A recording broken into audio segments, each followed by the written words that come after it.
So this is the fourth page of the idiom and phrases, and the book name is Plinth and Paramount book. So the first and the revision video are in the description box. You can check there. Always revise the things you learn. तो first idiom is cross words. इसका मतलब होता है to क्वाल और fight, की लड़ाई करना. अब देखो मूवीज़ या तुमने देखा होगा जो स्वर्ड्स होती हैं, तलवारें होती हैं, वो ऐसे लटकी हुई होती हैं. ठीक है, इस अगर ऐसे हैं तो मतलब क्या है, अब वो लड़ाई करने वाले हैं, ऐसे याद रखना उसको. Next one is cry for the moon and the meaning is to desire the unattainable. मतलब ऐसी चीज़ के लिए रोना, मतलब ऐसी चीज़ के लिए डिज़ायर करना जो तुम प्राप्त ही नहीं कर पाओगे. ठीक है, तो क्राई फॉर द मून. अब कोई भी बच्चा है या कोई भी इंसान है, वो मून के लिए रो रहा है, चंद्रमा को चाहिए उसको. भाई ये तो इम्पॉसिबल है, तो मिल ही नहीं सकता ना किसी भी हालत में. तो डिज़ायर फॉर अनअटेनेबल, डिज़ायर होता है इच्छा करना. Next one is cry over split milk and the meaning is regret in when for what can't be undone. मतलब ऐसी चीज़ के लिए रोना, अब जो हो चुकी है और उस पर रोने का ना कोई फ़ायदा नहीं है, तो उसके लिए यूज़ करते हैं. तो मान लो तुम्हें मम्मी ने बोला था कि ये जो मिल्क है इसका ध्यान रखना, दूध उबालने के लिए छोड़ दिया था, पर अब वो क्या हो गया, स्प्लिट ओवर हो गया, मतलब बाहर निकल आया दूध. तो अब तुम्हारे को डांट पड़ने वाली है, क्योंकि यही होता है सबके साथ, और वो एकदम से ही बाहर आ जाता है ना. तो अभी क्या है, इसके ऊपर रोने से कोई भी फ़ायदा नहीं होने वाला, क्योंकि डांट पड़ने वाली है, क्योंकि दूध अब निकल चुका है बाहर. Next one is to cut a sorry figure. इसका मतलब होता है to give a poor show, मतलब कि पूरा इम्प्रेशन छोड़ना. अब कोई कट सॉरी फिगर, मतलब अभी तुमको सॉरी बोलना है, पर तुमने पहले ही वो चीज़ को मतलब ख़राब कर दिया, कट कर दिया, तो अब कोई फ़ायदा नहीं हो सकता. Next one is cut both ways and the meaning is argue in favour of both side.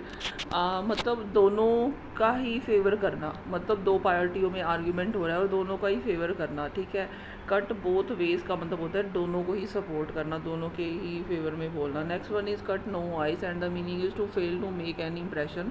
तो इसका मतलब होता है कि इम्प्रेशन छोड़ने के लिए मतलब क्या हो जाना, फेल हो जाना, कोई भी इम्प्रेशन नहीं छोड़ पाया इंसान, तो कट नो आइस. ठीक है. Next one is cut one's coat according to one's cloth and the meaning is to live within one's means. तो मतलब जितनी भी पैसा आ रहा है, आमदनी आ रही है, उसी के अकॉर्डिंग क्या करना, जीवन यापन करना. ठीक है, तो उसको बोलते हैं. अब क्या कह रहा है कि अपना कोट अपनी क्लोथ के अकॉर्डिंग क्या कर रहा है, वो कट कर रहा है, मतलब जितना क्लोथ है उतना ही कट कर रहा है वो अपने उसके लिए, कोट बनाने के लिए. तो ऐसे याद रखना इसको कि जितना पैसा है उतना ही खर्च करा जा रहा है. Next one is dance to one's tune. इनका मतलब होता है ओबेइंग वंस ऑर्डर, कि किसी की ट्यून्स पे डांस करना. ठीक है, किसी, तो इसका मतलब हो जाएगा सामने वाले के जो ऑर्डर्स हैं उसको क्या करना, मानना. Next one is dark horse and the meaning is one who wins unexpectedly. तो जो एकदम से ही जीत जाए, हमें इससे उम्मीद नहीं है पर वो जीत गया, तो उसको बोलते हैं डार्क हॉर्स. ऐसे करके याद रखना, इसको तुम नेगेटिव मत लेना. डार्क हॉर्स का मतलब पॉजिटिव है, जिससे हमने एक्सपेक्ट नहीं किया था और वो ही जीत गया, तो उसके लिए यूज़ करते हैं. Next one is dead letter and the meaning is a law और ordinance that is no longer in force. कहता है कि ऐसा कानून जो कभी लागू था पर अब नहीं है, उसके लिए होता है डेड लेटर. अब देखो, डेड मतलब मर गया, लेटर मतलब लेटर. ठीक है, जो पहले डेड था मतलब, और वो मर गया, लेटर था वो मर गया, मतलब पहले था पर अब नहीं है. ठीक है.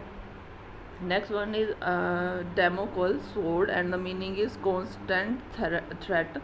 तो इस कॉन्स्टेंट का मतलब होता है निरंतर, मतलब कॉन्टीन्यूस. थ्रेट होता है डरना. ठीक है, डर, तो वो क्या है, अब कॉन्टीन्यूस ही चली जा रहा है, उसके लिए यूज़ करते हैं डोमेकोल स्वॉर्ड, मतलब constant threat. Next one is die a dog's death and the meaning is to die a shameful death. कि डॉग की डेथ मरना, कि कुत्ते की मौत मरेगा, तो ऐसे वाला वो होता है ना, तो वो है die in a shameful death, मतलब शर्म की मौत मरना.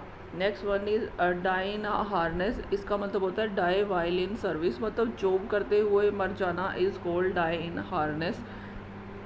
Next one is dog in manger and the meaning is a person who prevents others from enjoying what he can't. मतलब एक ऐसा इंसान जो खुद तो एंजॉय नहीं कर सकता पर दूसरों को भी रोकता रहता है. परवेंट्स होता है रोकना. ठीक है, तो डॉग इन अ मैंगर, इसका मतलब यही होगा कि खुद तो एंजॉय नहीं करता, दूसरों को भी नहीं करने देता। Next one is donkeys years and the meaning is a long time. Donkeys year का मतलब होता है बहुत लंबा समय, ठीक है। तो अब ईयर्स आ ही गया तो तुम याद रखना, ईयर एक होता है, ईयर्स हैं बहुत सारे, तो क्या हो जाएगा भाई, बहुत लंबा time. Next one is draw a line, इसका मतलब हो जाएगा set a limit. Draw a line का मीनिंग है सेट अ लिमिट, कि तुमने एक लाइन ड्रॉ कर दी, अब इसको ना क्रॉस कर दी, ठीक नहीं रहेगी, तो तुमने क्या कर दिया, लिमिट सेट कर दी। Next one is duck in a thunder storm and the meaning is in a painful condition. Thunder storm होता है तूफ़ान, ठीक है। अब कोई डक है, बतख है, वो क्या है, तूफ़ान के अंदर है, तो वो क्या है, पेनफुल कंडीशन में हुई ना।